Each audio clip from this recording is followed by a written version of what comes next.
Bonjour à tout le monde.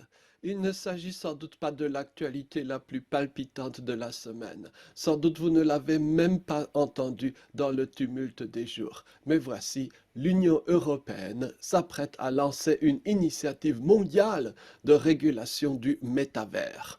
Mieux, cela a été présenté par la dirigeante européenne Ursula von der Leyen dans son état de l'Union comme étant un projet, je cite, clé. La réaction première peut naturellement être un sourire.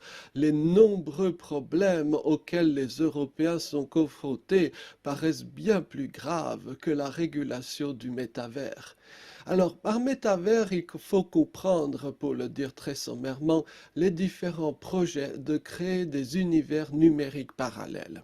L'immense majorité des Européens n'a jamais été en contact avec un métavers, et même au sein de l'infime minorité des technophiles qui sait de quoi il s'agit, voire y est présente, il est fort rare de rencontrer concrètement une personne pour qui cela a un sens concret et notable au-delà du gadget, par exemple sur le plan économique. Mais n'importe, le projet de réglementation du métavers est prioritaire. Je n'entrerai pas ici dans les détails techniques, hein. L'idée est bien entendu de créer une autorité de régulation spécifique, mais aussi de mobiliser des acteurs privés du domaine, le tout pour créer une sorte de standard, hein, de création de métavers. Ainsi, tout métavers devra être interopérable avec les autres, la place de son créateur devra obéir à certaines limites et bien entendu, le cadre juridique européen devra s'y appliquer dans une certaine mesure. Pour l'heure, je n'ai pas bien compris quelles étaient les sanctions prévues pour celui qui envisagerait de créer un univers numérique indépendamment des validateurs européens. Et qu'on s'entende bien, hein, un univers de réalité virtuelle comme il en existe depuis des décennies peut être assimilé à un métavers. En tout cas, plusieurs points laissent songeur. Premièrement, la vision mondiale ou globale, comme on dit, du projet. Il ne s'agit pas là d'un projet valable au sein des frontières européennes, comme pour n'importe quelle législation, pourrait-on dire normale, mais d'une réglementation à vocation universelle, à savoir qu'aucun être humain sur Terre ne devrait pouvoir y échapper dans la vision des auteurs, naturellement. Cela représente un sacré acte de foi, pour ne pas dire un changement de paradigme de ce que l'Europe pense d'elle-même, puisque sa juridiction, du moins dans les rêves, a pour vocation à s'étendre partout.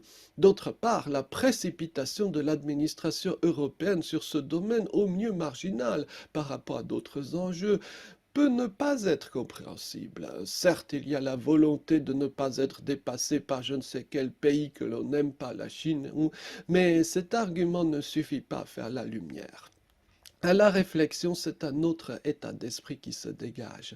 L'idée qu'il soit inadmissible pour l'être humain qu'il ait un espace à lui, non régulé ou faiblement contrôlé par les instances centrales. Il n'est plus question ici du territoire physique ou réel qui est étroitement verrouillé depuis belle lurette, mais de l'univers des rêves qui pourrait être un échappatoire. On croirait entendre tel dirigeant tristement célèbre du passé qui avait peur, non pas tant du monde réel qu'il pensait contrôler en tout point, mais des pensées et des rêves des gens sur lesquels sa juridiction ne s'étendait pas. Une sensation qui lui était de toute manière inadmissible. Imaginez que des jeunes puissent s'amuser, puissent vivre une vie certes virtuelle en dehors du cadre établi, ou pire encore, qu'ils créent un tel univers rien que pour eux. Bref, la réglementation du métavers est beaucoup plus qu'un sujet technique. Je pense qu'il s'agit de là de notre avenir. Merci beaucoup, à bientôt.